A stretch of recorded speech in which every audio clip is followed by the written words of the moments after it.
mga kois, I'm going to share you the 4 best AI automation tools that you need to learn. So nandyan yung Zapier, Make, N8N, saka Power Automate. Pero bago yon mga kois, pag-usapan muna natin, no? Ano ba yung AI automation? Siguro magsimula tayo doon sa basic. Ano muna yung automation? Automation is basically connecting different apps para mag-work sila together without manual effort. So let's say, for example, if someone fills out a form, then an email will be sent after. So that's automation na may dalawang step. Yun nga, yung first step is to fill out the form. Then after nun, mag-send ng email for confirmation. While yung AI automation naman is one step ahead by adding artificial intelligence na kaya mag-decision making, text generation, data analysis, smart routing, and marami pa, no? So, mabalik tayo sa example ko kanina, mga kois. So, if a lead fills out a form, AI will analyze the form details,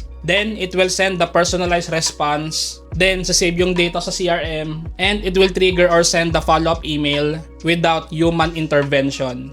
So, that's one example of AI automation. And ano ba yung automation, no, mga kois? So kung malinaw na sa'yo yung AI automation, tara na, pag-usapan na natin yung iba't ibang AI automation tools and ano ba yung mga magandang aralin ngayon, no? Para mapagsimula ka na. Let's go!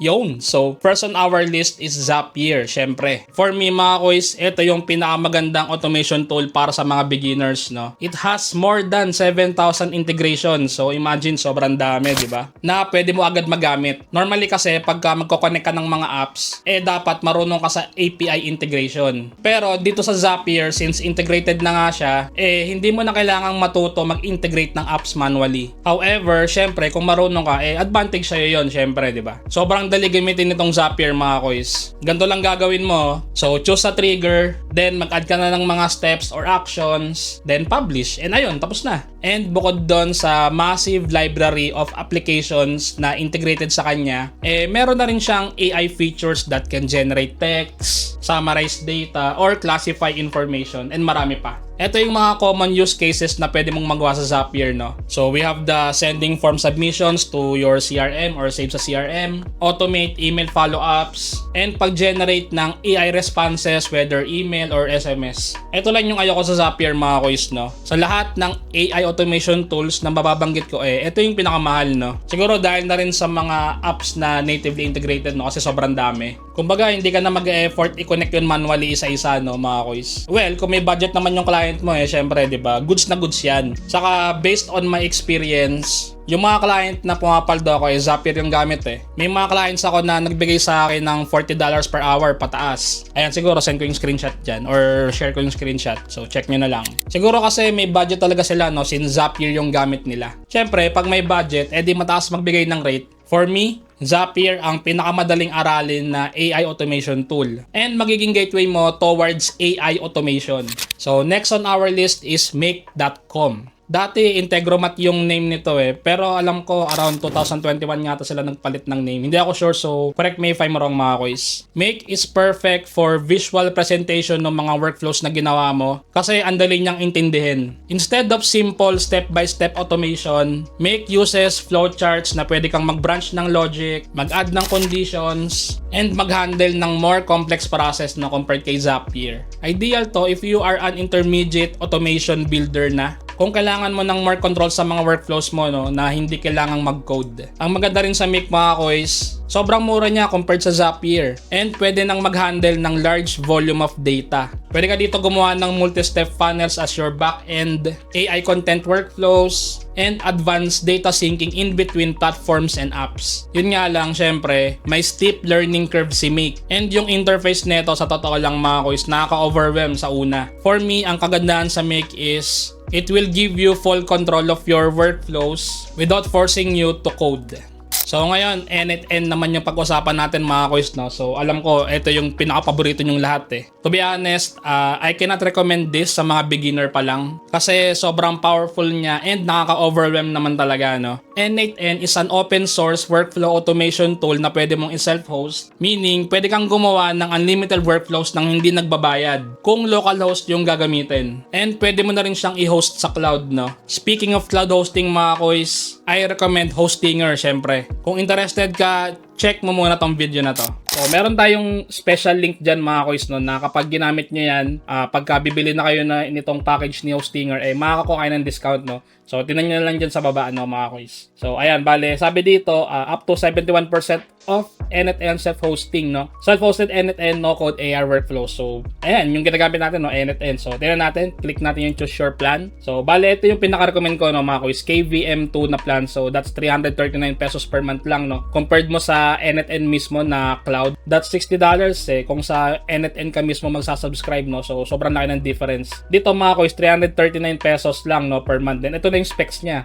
So ayan, 2 vCPU cores, 8GB RAM, tapos 100GB NVMe disk space, tapos 8TB bandwidth. So sobrang bilis na yan for an NetN self-hosted no, na VPS. So click mo yung choose plan. So ayan, bale mapupunta ako dito sa cart obviously. Then siguro piliin ko muna yung 12 months. Kasi ayan na yung price niya, no? So that's 5,268 pesos, no? Pero meron pa tayong coupon code, no, mga kois, para makamenos ka pa ng 10%. So click mo yung have a coupon code, tapos lagay mo TechVA, ayan. Bali, ayan yung coupon code sa baba, no, mga kois. So, then, click mo apply. So, ayan, as you can see, nakakuha ka ng discount, no, na 10%, ayan. That's 4,741 pesos, 0.28 centavos na lang per year. Hindi nyo makakuha yung 10% discount, mga kois, kung 1 month lang yung isasubscribe nyo. So, sayang lang, no, and mas mahal pa siya. Unlike pagka 1 year or 12 months, kumpitin nyo na lang, no, kung magkano yan. So, nasa 300 pesos per month lang yan, no. So, hindi lang NetN server yung babayaran nyo dito. Meron din siyang libreng domain name, no? Ayan, kasama na yan sa plan. So, yung domain name, pwede nyong gamitin kung may portfolio kayo or pwede nyong i-connect dito sa mismong NetN instance nyo, no, mga kois. So, kapag okay na yan, scroll down ka muna, then select mo yung server. Malaysia, pinakamalapit sa atin. So, para mas mabilis. Tapos ito, NetN. So, click mo lang yan. Tapos, continue. So, pag okay na mga kois, register ka lang, no? So, siguro mag-login ka na lang via Google, no? Tapos enter email and password, tapos checkout ka, no? So, ngayon, mag-checkout muna ako, no? Ayan mga kois, so nakabayad na ako, no? So, click mo lang yung get started. So, ayan, bale, gagawin mo is create a root password. So, siguro set ko yung password ko. Yan. Tapos, next. Additional features, libre lang naman daw tong malware scanner, no? So, i-ano nyo na, no? Finish setup, sama nyo na yan. So, sabi dito, this will take about 5 minutes, no, mga kois. So, feel free to leave this page. So, pwede naman. Tapos, balikan nyo na lang after 5 minutes, no, mga kois. So, ayun, pag clinic mo yung lead kanina, mga kois, mapupunta ka dito sa window na to.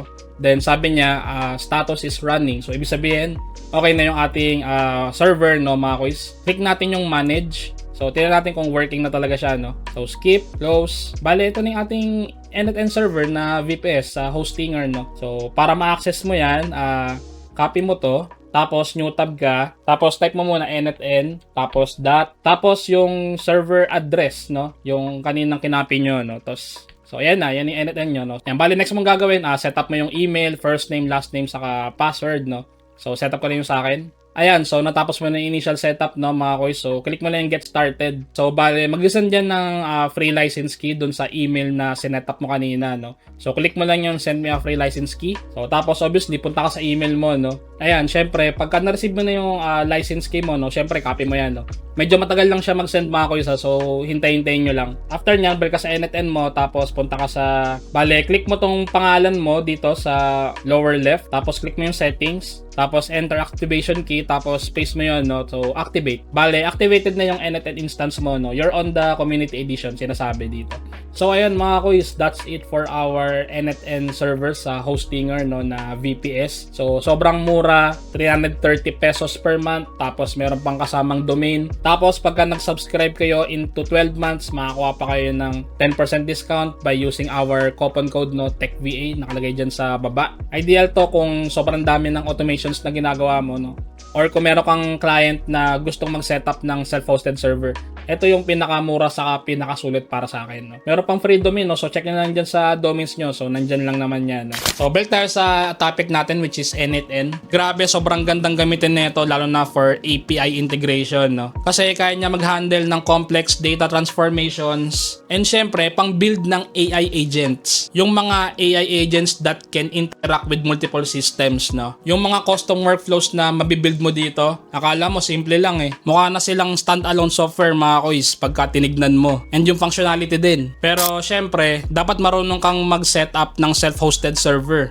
para magamit mo to. Para magawa yung server na yon, kailangan meron ka ring enough technical knowledge, no? So that's why hindi ko siya nare-recommend for beginners as I mentioned. Kung kailangan mong mag-build ng mga complex and flexible workflows, N8N ang pinaka the best para sa'yo.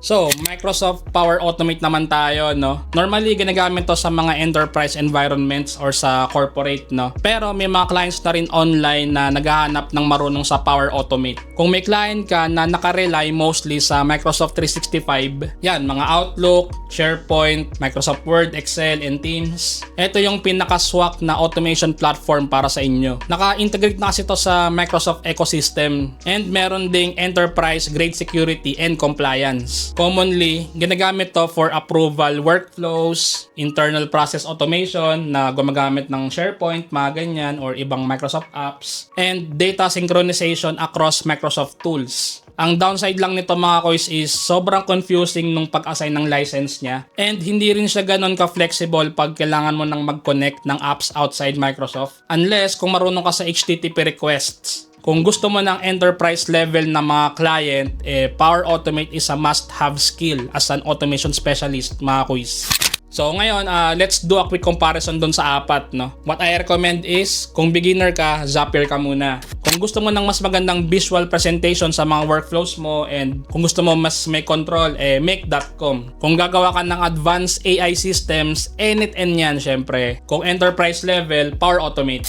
So let's go sa conclusion mga kois. Ano ba yung tool na para sa'yo? Again, kung bago ka sa automations, start with Zapier. Kung nag-i-scale ka na ng workflows with your clients, go with Make. Kung gusto mong mag-specialize sa AI and advanced automations, mag-focus ka sa N8N. And kung gusto mo naman ng enterprise clients, Power Automate. Pero ang masasabi ko mga kois, kung alam mo yung apat na yan, malaki yung lamang mo sa market. Kasi yung mga clients ngayon, iba-iba na yung hinahanap So, dapat marunong sa Zapier, saka sa Make. Pwedeng Make or N8N, tapos Power Automate, tapos Zapier, tapos CRM, go high level, no? Ayun yung pinapartner nila ngayon. So, pagka natutunan mo lahat yan, maganda, no? Pero syempre, paisa-isa lang, di ba? Kasi nakaka-overwhelm yan. Pagka sinabay-sabay mong aralin, no? Yan, easy ka lang.